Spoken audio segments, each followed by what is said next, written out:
Mitel, Unified Communications, very, very established company in the on-prem space, is expanding its business, is growing, and probably the biggest thing from its analyst day, where we had the chance to hear from the company's CEO, top executives, was that this company is identifying the fact that the shift from on-prem to cloud is big, and going to subscription to be able to compete more fiercely with the likes of 8x8, RingCentral is going to be a big part of its DNA going forward. So basically across all the company's flagship platforms, it's going to go subscription based. Think of this as the everything as a service announcement that we got from Antonio Neri a few years ago from HPE. This is Mitel's version. This is what happened at this year's Analyst Day. Of course, there was lots of specifics, go-to-markets, verticals, strategies, but in the end, trying to take an event like this and summarize it in just a few minutes, it needed to make this pivot.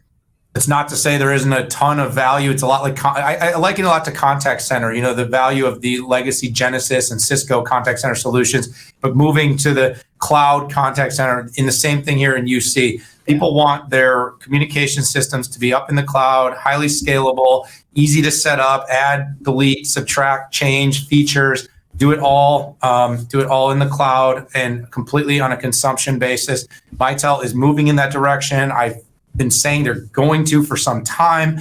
They've been kind of flirting with it. Well, that was the coming out moment. We now know this is what's going to happen. And I do believe it will be a growth vehicle for the company, which will A, be looking to pivot legacy customers, and B, start to win and compete with deals that they couldn't offer an alternative to, which should be good for the company's long-term prospect.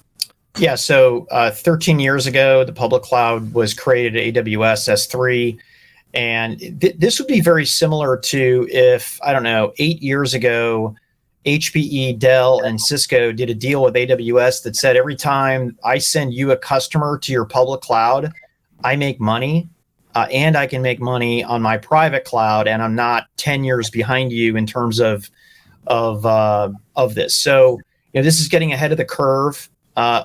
So I like that as a strategy. I don't think they had a choice. I don't think the board at Mitel was willing to make the huge investments it would take to have to compete with the cloud only plays.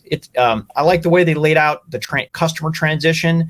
If you wanted to do RingCentral as UCaaS between customers, and we'll have to see. I'm interested to see how Mitel builds out their private clouds services for the future. I'm really glad they're making money though at every customer they send to RingCentral.